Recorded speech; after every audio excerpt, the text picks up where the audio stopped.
Lorsque j'ai été jeune étudiant en thèse, mon professeur m'a donné quelques conseils très utiles que j'ai essayé d'appliquer dans mon travail scientifique et que je vous propose aussi d'appliquer. Il m'avait dit, dans un contexte professionnel, on ne te lit pas par plaisir.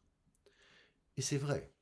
Dans un contexte professionnel, on ne lit pas par plaisir. On lit parce qu'on doit lire.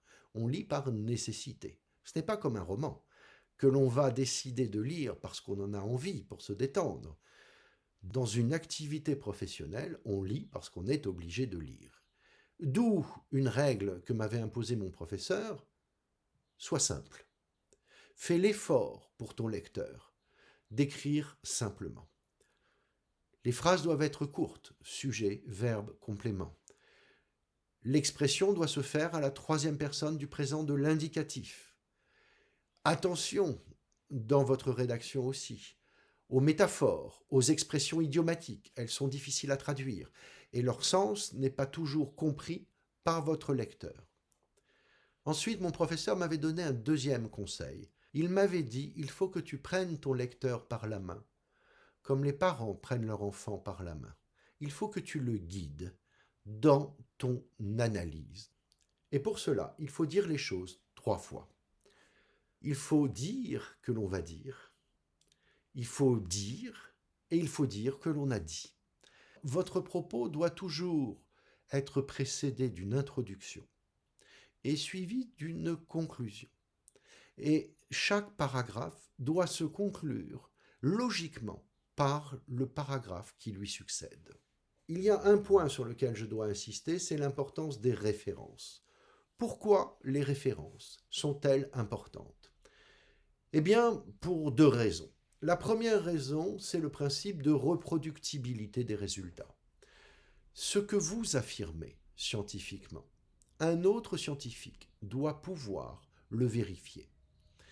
Cela signifie que chacun doit pouvoir contrôler votre travail, et le premier outil de contrôle d'un travail scientifique, ce sont les sources. Chaque fois que vous affirmez quelque chose, il faut être capable de le démontrer.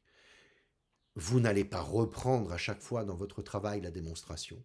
Vous allez renvoyer à une source qui donne cette démonstration.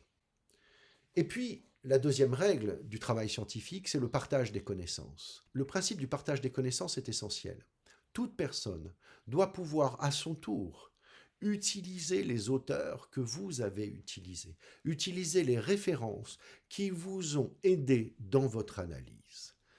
C'est la raison pour laquelle il faut absolument sourcer votre document, mettre systématiquement des références. C'est tout ce qui fait la différence entre un travail scientifique et un travail de vulgarisation. Je vous en donnerai quelques exemples à travers mes publications et vous verrez que lorsque je fais un travail de vulgarisation, je ne donne pas de source, alors que quand je fais un travail scientifique, il est toujours sourcé. Pour finir cette vidéo, quelques éléments sur les méthodes de recherche. Vos sources de recherche peuvent être nombreuses. Il y a la presse, il y a l'analyse de la littérature grise, les bases de données. Il y a l'enquête, qu'elle soit qualitative ou quantitative. Dans votre domaine d'activité, le recours aux bases de données est absolument essentiel, parce que c'est là que se trouvent concentrés tous les travaux scientifiques qui vous ont précédé. Attention toutefois, dans ces recherches, à ne pas se perdre. Très vite, vous risquez de partir sur des pistes qui ne sont pas les vôtres. Un petit conseil de ma part: gardez toujours sur un coin du mur ou sur votre écran un petit post-it avec le titre de votre sujet de thèse. Et à chaque fois que vous avez un article, à chaque fois que vous avez une source, reprenez votre sujet et dites-vous: est-ce que cette source m'est utile dans le cadre de ma problématique? Voilà quelques points de repère. J'espère qu'ils vous seront utiles et je vous donne rendez-vous pour la séance que nous aurons ensemble bientôt. Au plaisir de vous retrouver et de pouvoir échanger avec vous sur ces questions.